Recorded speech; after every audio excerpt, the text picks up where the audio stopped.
Back spasms clear up in one day. We'll check in on Anthony Davis ahead of tonight's critical game against Portland. But we start with breaking news on Zion Williamson. The Pelicans announcing a short time ago that Zion is out indefinitely with a broken ring finger on his left hand, which is his shooting hand. He appeared to injure himself in Tuesday night's game against the Warriors. Zion had a CT scan yesterday, which revealed the fracture. The timing is terrible for the Pelicans, who are clinging to playoff hopes, 2.5 back of the Spurs for the last play-in spot in the West. He finished third in Rookie of the Year voting last season, despite playing in just 24 games. And then Zion has really come on strong in his sophomore season. He made his first All-Star game. He's on pace to be the first player to average 25 points on 60% shooting since Kevin McHale did so more than 3 decades ago. Now, Pelicans GM David Griffin not happy, sounding off on Zion's rough treatment this season. I'm really frustrated because this was avoidable. We told the NBA through every means available to us, through sending in film, through speaking to everybody in the officials department, everybody in basketball operations, that the way they were officiating Zion was going to get him injured.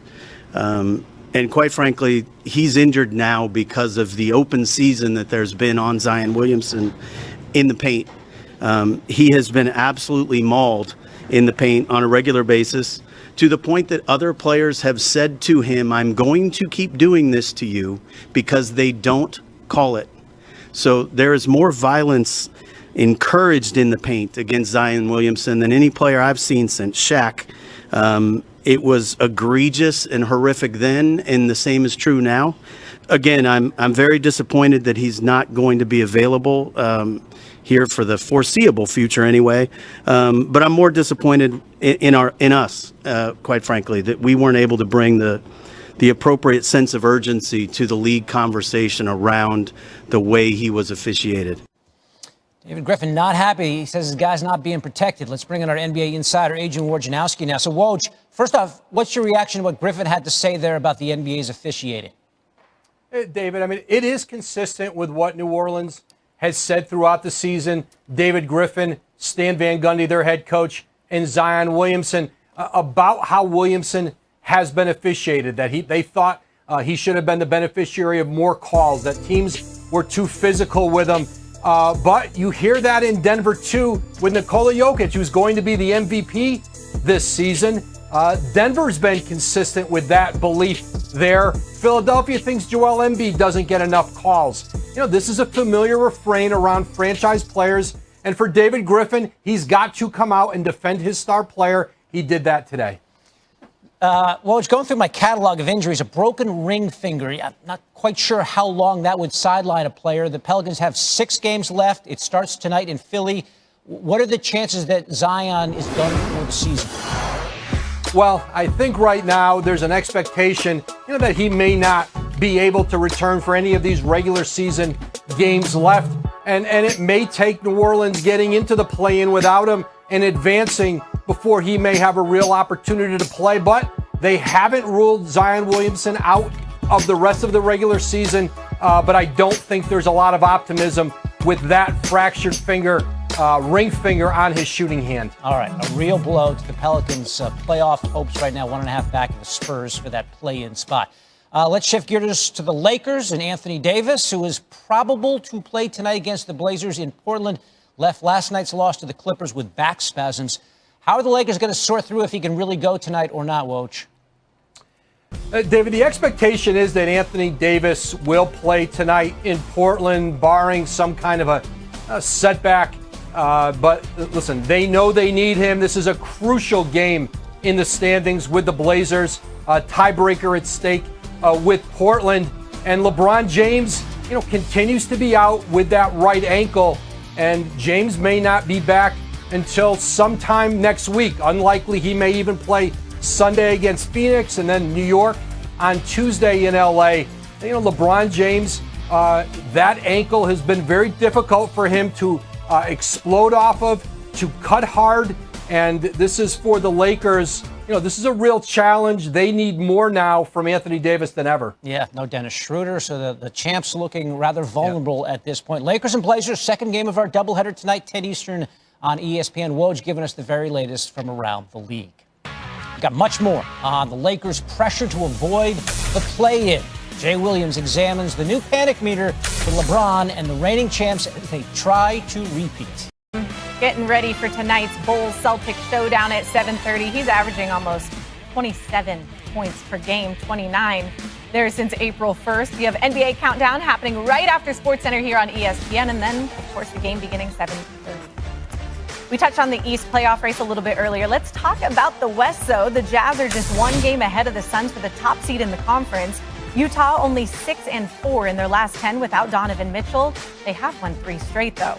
Now, Pelicans, as we said, have Zion Williamson now out indefinitely. Well, they're a game and a half back of the Spurs for 10th place and the final spot in the play-in tournament. It's a tough task in Philly tonight. They won't have Brandon Ingram either. He's currently out with an ankle injury. Then a huge game tonight between the Lakers and the Blazers. The winner gets the head-to-head tiebreaker. The loser then moves to the first play-in spot. Since Damian Lillard's rookie year, Portland has won 21 of the 30 games they have played against LA. And because the Lakers currently have a better conference record than the Blazers, Portland would be the 7th seed in the play-in tournament based on these current standings. They would play the Warriors in the 7-8 matchup. The Grizzlies and Spurs would be that 9-10 game. The Pelicans will be without Zion indefinitely. They are 1.5 games back of the Spurs for that last spot, as we just said. Now, for more on this Zion injury, here's Pelicans head coach Stan Van Gundy. This is new on SportsCenter. He certainly takes a lot of hits. I mean, and you know, we've been on the referees hard. I know I have been every game. You know, and I get the response that, well, how many free throws has he shot? And my response is always not enough. Not enough. We're going to have to find a way. He's going to have to find a way. I don't know if we have to fit him with protective equipment because they're just going to let people whack at him as much as they want. Zion also, he doesn't complain. He doesn't yell at officials. He doesn't flop. He doesn't sell calls. He's the kind of guy that should get favorable treatment because of the way he acts, but that's not what works. What works is yelling and complaining and flopping and selling calls and all of that, and he doesn't do any of that. NBA Countdown's Jay Williams joining us now with more. Hi, Jay. Let's talk about the Zion news. He's out indefinitely. What's your assessment of their postseason hopes now? Well, they're not going to make the play-in tournament. They're a game and a half behind the San Antonio Spurs, and I don't give a damn what anybody says. You cannot tell me that a guy who attracts so much gravity with the basketball, averaging 27 points per game over his last 10, averaging 29, shooting 50+% from the floor, the way he's able to attract the defense, he does so much for this team. I don't think they're going to get into the play-in tournament. I think that's unfortunate for us as fans because we wanted to see that opportunity to see Zion play in the offseason. But here's the question that starts to draw about Zion. This is now the second season in a row where he's had to deal with injuries. Granted, it's a pinky, but I don't want that narrative to be out there about Zion, about being injury prone. He is one of the most unique players the game of basketball has. Unfortunately, now the second year in a row that he's dealing with an injury. Yeah, and so physical, and that's exactly how these things happen. Let's talk about this Lakers team. They're trying to avoid that play-in tournament as they now head to Portland tonight. Clinging on to that 6th seed, you're shaking your head like absolutely not. How important is the Lakers and their chances now to stay out of the play-in tournament? You think they have a chance? You know, I think if you're the Lakers, do you want to be in the play-in tournament? No.